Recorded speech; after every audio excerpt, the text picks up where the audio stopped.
আমি যখন হসপিটাল ছিলাম ওরা বহুত দোসা খাইছিল আমার দেখায় দেখায় আজকে আমিও দোসাটা রয়েছি।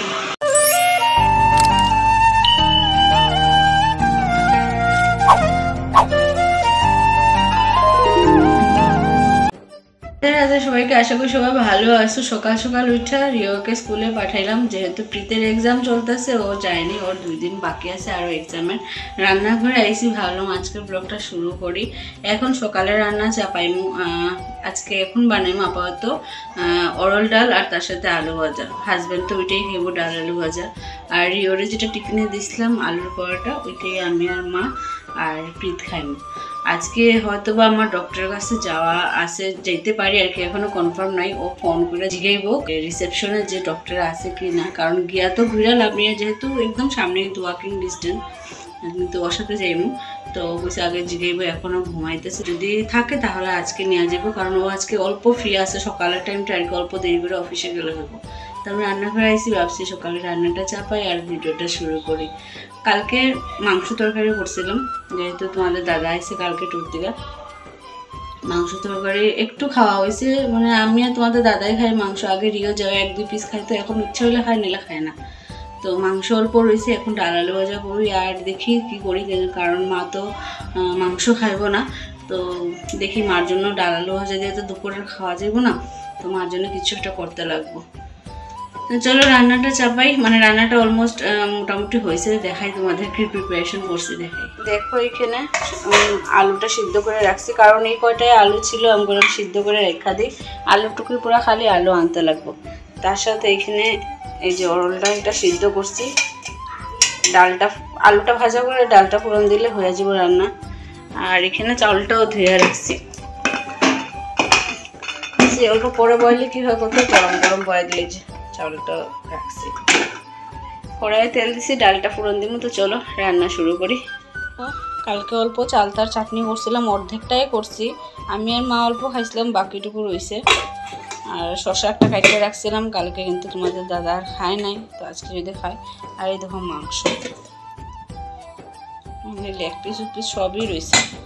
আমিও বেশি খাই না এখন ভয়ে, কারণ এত রিচ খাওয়া আমার জন্য এখন উচিত। আমাদের দাদার প্রিয় ডাল হলো অরল ডাল, আর যেহেতু অরল ডাল একটু আদা দিলে ভালো ছিল করে, কিন্তু আজকে আদা নেই। আর যেহেতু আমি এখন গেছি না বাইরে, তার জন্য আদা আনা হলো না। তো জিরা, শুকনো লঙ্কা আর তেজপাতা দিলাম ফোড়নে, আর নামানোর আগে অল্প আমি জিরার গুঁড়া দিছি। তো একদম সিম্পলভাবে বানাইছি। তারপরে যে কয়েকটা বাসন আসলো ভাবছি ধুয়া নেই, কারণ এখন তোমাদের দাদা খাইব না, অল্প পরেই খাইব। তো আমি বাসন টাসন ধুয়ে স্নান করে আই, কারণ ডক্টরের কাছে যাইব, বিনা স্নানে যাইতেও ভালো লাগে না। তারপর আলু ভাজাটা করবো। তো চলো ছটফট করে বাসনগুলো ধুয়ে নেই আর তারপরে স্নান করে যেতেছি এখন ডক্টর ভিজিট করতে। হাজব্যান্ড ট্যুর থেকে আইসি কালকে, ডক্টরের অ্যাপয়েন্টমেন্ট নিলাম ফোন করে। তো চলো আজকে যাই দেখি আবার কি হয়েছে, সব কিছু ঠিক আছে কি না, কারণ পাথরের গুঁড়া আসলো আমার। তো এগুলো ওষুধ দিত মানে বাইরে পড়ার জন্য, এখন কি কয় ডক্টর দেখি। চলো পরে আপডেট দিন তোমাদেরকে। লাস্ট শুধু 2 বারের প্রেসক্রিপশনটা লইছি, বাকি আর কোনো রিপোর্ট লইনি। এখন গিয়া দেখি যদি কিছু লাগে তাহলে ওয়া নিতে পারবো। আর আজকে আমি যেহেতু যাইতেছি এখন ডক্টরের কাছে, কত সময় লাগবে কিছু জানি না। মারা কইছি যে আজকে মাই আনতে লাগবো হয়তো রিওরে, যদি তাড়াতাড়ি এসে যাই তাহলে তো আমি যাইমু। আর অনেক দিন পর তোমাদের দাদার বাইকে করে যাইতেছি, কারণ সময়ই নাই ওর। আমার তো এখন ভালোও লাগে না কোনো জায়গায় ঘুরতে যাওয়া, এই যে জায়গা ঘোরায় আবার কাজ করে আমার শরীরে দেয় না। হসপিটালের চক্করে ওর বাইকে করে একটু যাইতেছি অনেক দিন পর।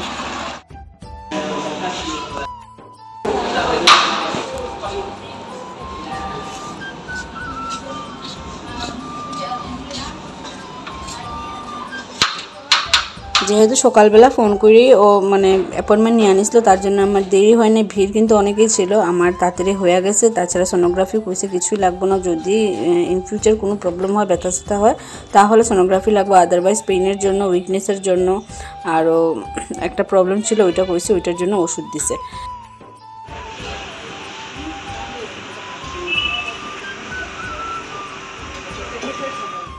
আমি যখন হসপিটাল ছিলাম ওরা বহুত দোসা খাইছিল আমার দেখায় দেখায়, আজকে আমিও দোসাটা রয়েছি।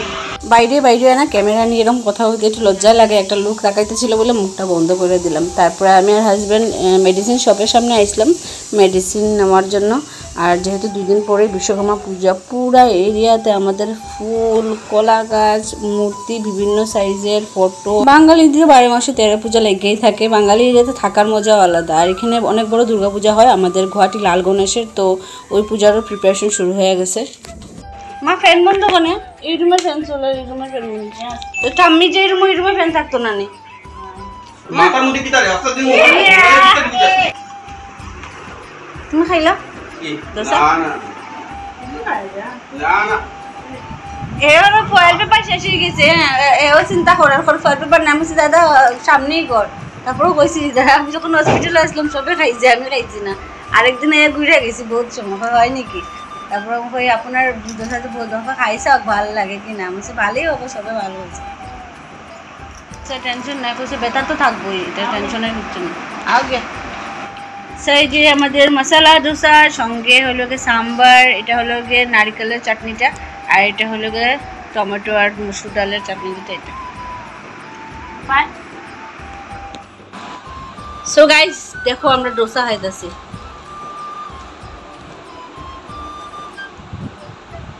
চা খাওয়ার সময় তো না ডোসা হয় না।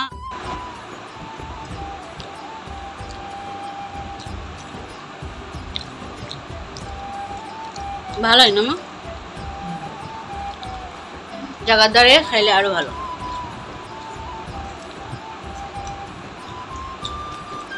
আমি তো যেরকম খুশি এরকম দোসা আমার ফেভারিট আগের থেকে।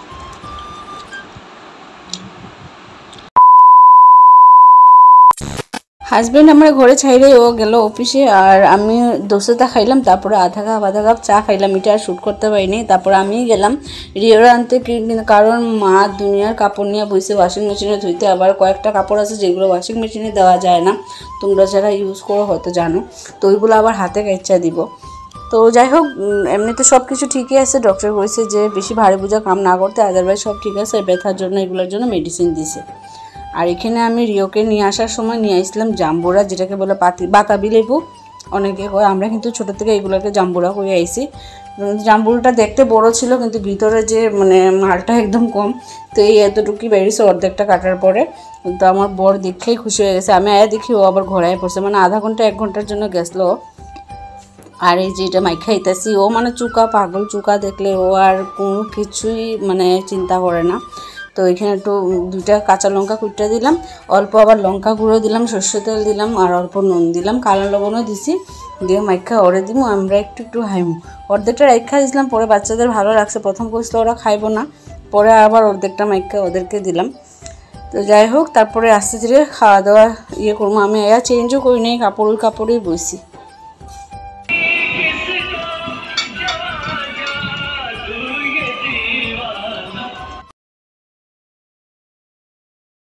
আজকে বাড়িতে শনি পূজা, যেটা বাৎসরিক হয়ে থাকে। তো সন্ধ্যার সময় আমি স্নান করে আবার মিষ্টির দোকানে গেলাম, অল্প মিষ্টি, দক্ষিণা, গোত্রলেখা এখানে দিলাম। তো আগে নারায়ণ পূজা হইতেছে, তারপরে শনি পূজা হলো।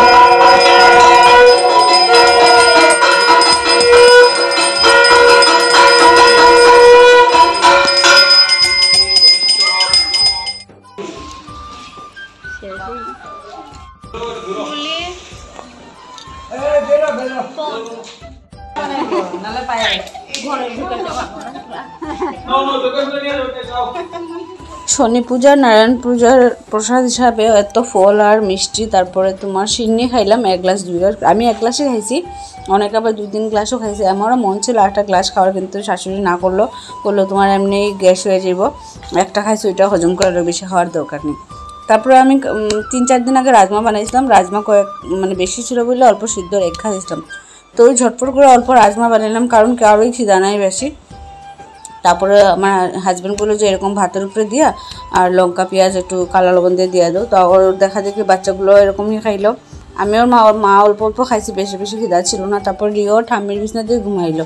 দিনে আজকে ঘুমাইছে না, এত ঘুমাইছিল ওর যে ও কথা কইতে কইতেও ঠাম্মির বিছনাতে ঘুমাইছে। ওর পাপারও বললাম নিয়ে যেতে জায়গায়, রান্নাঘরটা পরিষ্কার করে কালকের জন্য অল্প চানা ভিজাইলাম। ভিডিওটা যদি ভালো লাগে অবশ্যই লাইক শেয়ার কমেন্ট করে। আজকের জন্য টাটা।